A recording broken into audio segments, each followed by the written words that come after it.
Managing committee, এই managing committee অর্থাৎ পরিচালন কমিটি এই বিদ্যালয় পরিচালনার জন্য বর্তমানে স্কুলগুলোতে এখন আর কোনো ইলেকশন হয় না। এটা আমরা বিগত কয়েক বছর ধরে দেখছি। এই ম্যানেজিং কমিটি এখন বর্তমানে গঠিত হয় 12 জন টোটাল সদস্য নিয়ে।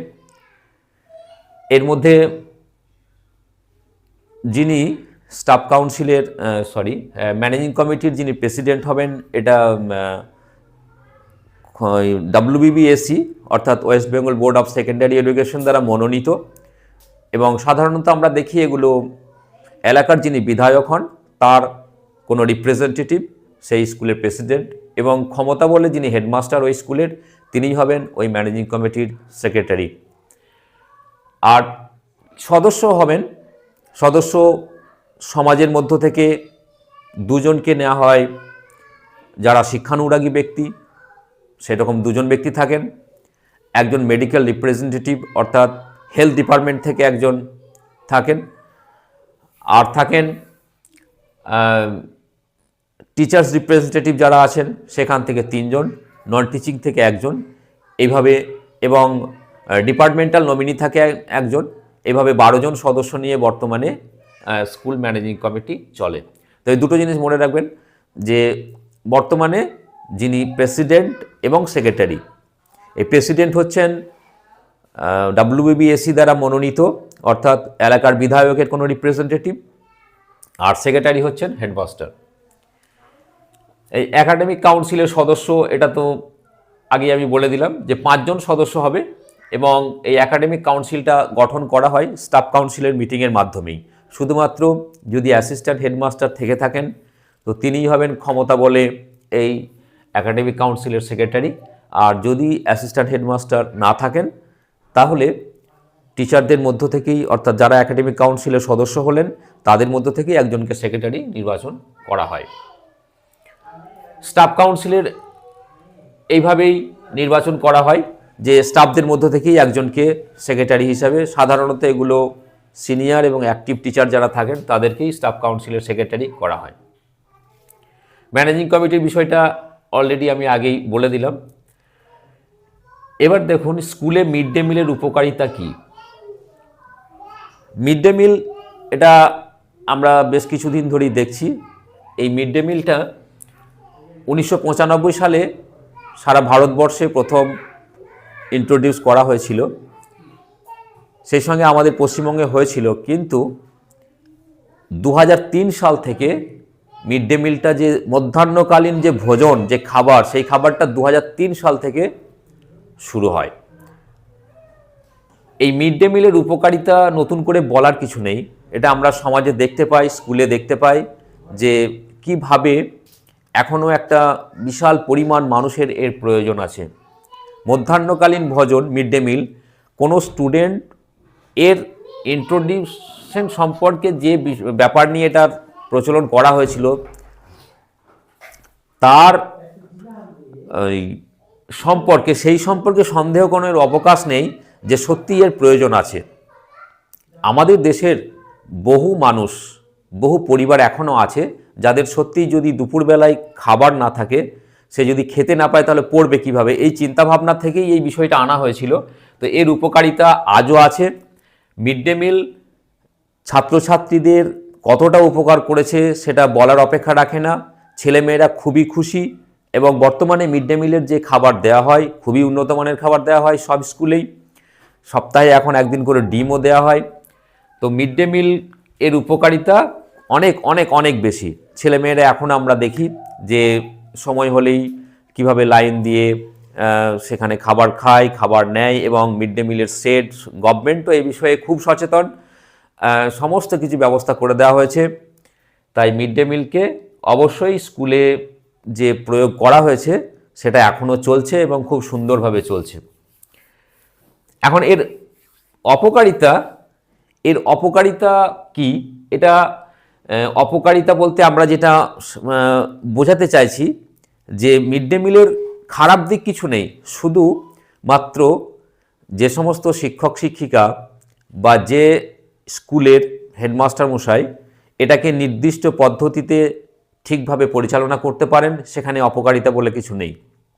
যেটাকে আমরা বলতে চাইছি যে যখন মিড ডে মিলের জন্য ছেলেমেয়েরা দৌড়াদৌড়ি করে এসে লাইন দেয়, সেই জায়গাটাকে একটু যদি আমরা, যে সমস্ত শিক্ষক শিক্ষিকারা দায়িত্বে থাকেন, অনেক স্কুলে এটা আছে যে, এবং নিয়মও করা হয়েছে যে প্রত্যেক স্কুলে প্রতিদিনই 2-3 করে শিক্ষক শিক্ষিকা এই মিড ডে মিলের দায়িত্বটা দেখবেন। অর্থাৎ আগে টিচাররা একটু খেয়ে টেস্ট করবেন, তারপরে ছেলেমেয়েরা খাবে।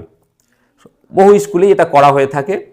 তো এই ছেলে মেয়েদেরকে সুশৃঙ্খলভাবে খাওয়ানোটা, এইটা আমাদেরকে একটু, যারা শিক্ষক শিক্ষিকা আছেন সেই স্কুলে, তাদেরকে একটু দেখতে হবে। এইটাকেই বোঝানো হয়েছে। তবে এর মধ্যে অপকারিতা ঠিক বলা যায় না এটাকে, তবুও একটু খারাপ দিক যদিও বলা যেতে পারে, কিন্তু এটাকে এড়িয়ে কিভাবে কত সুন্দর করা যায় সেটাকে আমাদেরকে ভাবতে হবে। অর্থাৎ মিড ডে মিল যে ছাত্রছাত্রীদের স্কুলের প্রতি আগ্রহ বাড়িয়েছে এবং একটা প্রচুর পরিমাণে স্কুল ছুটকে আটকিয়েছে, এ বিষয়ে কোনো সন্দেহ নেই। তবে মিড ডে মিলের যে বিষয়টা, অনেক ছেলে মেয়ে আমরা দেখি যে তারা হয়তো দেখা যাচ্ছে শুধুমাত্র খাওয়ার জন্যই আসছে। আমরা দেখতে পাই এ ধরনের ছেলে মেয়ে কিছু। তো তাদেরকে আমরা একটুখানি যদি তাদেরকে কাউন্সেলিং করতে পারি, অর্থাৎ তাদেরকে বোঝাতে পারি যে তোমরা খাচ্ছ ঠিক আছে, সবই ভালো, সেই সঙ্গে একটু পড়াশোনাটাও করো, এই বিষয়টা অবশ্যই লক্ষ্য রাখতে হবে।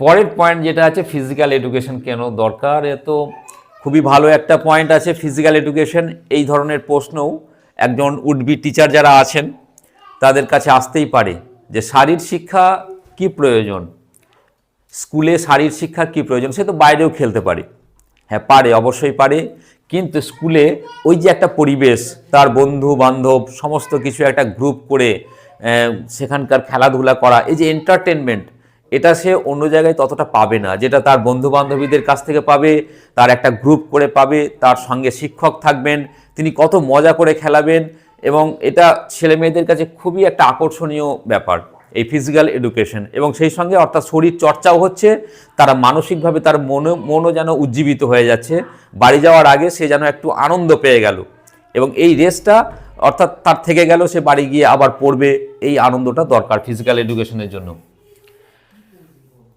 ভোকেশনাল এডুকেশন কি? ভোকেশনাল এডুকেশন আমাদের রাজ্যে বেশ কয়েক বছর আগে থেকে শুরু হয়েছে।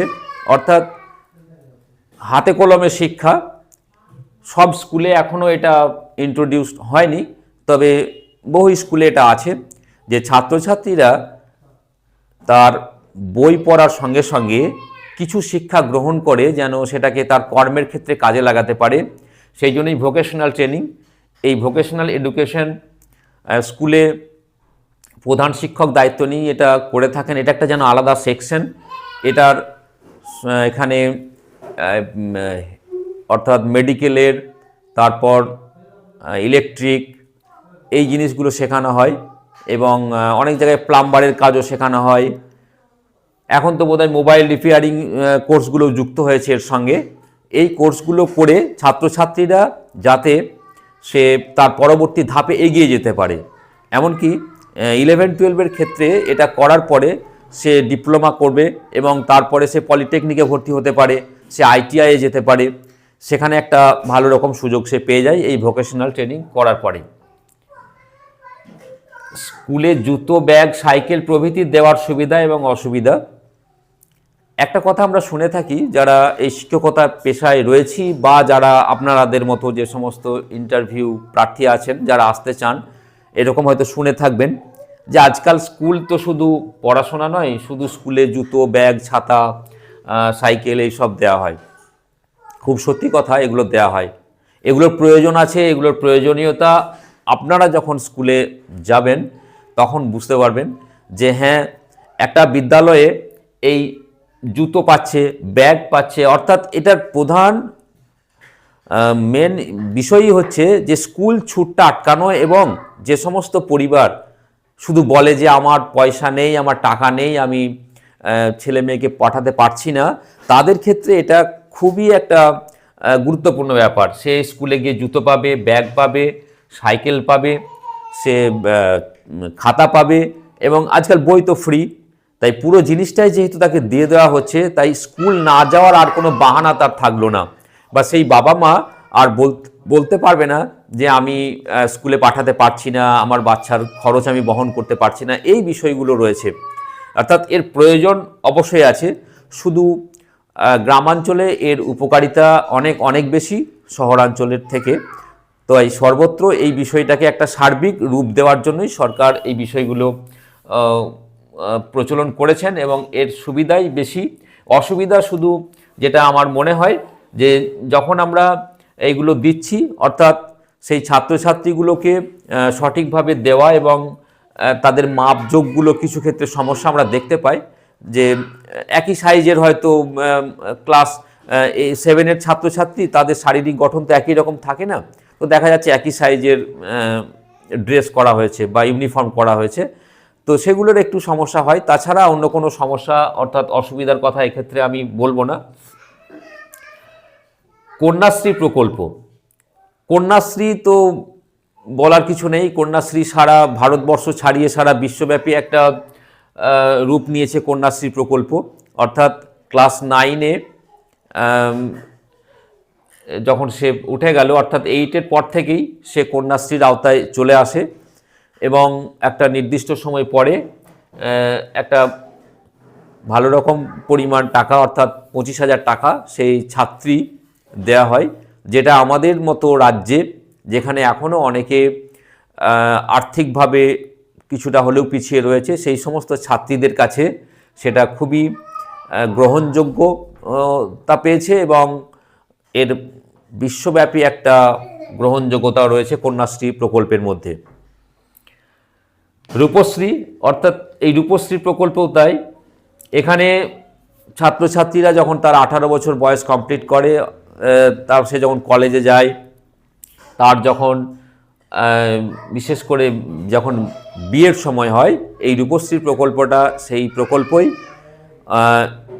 আমাদের গভর্নমেন্ট এই বিষয়গুলো মাথায় রেখেই করেছে যে অর্থাৎ ছাত্রীদের যেন অল্প বয়সে, যে বাল্যবিবাহের বিষয় যেটা আমরা বলতে চাইছি, যে কম বয়সে যাতে ছাত্রীদের বিয়ে না হয়ে যায়, সেটাকে আটকানোর জন্যই এই বিষয়গুলো করা।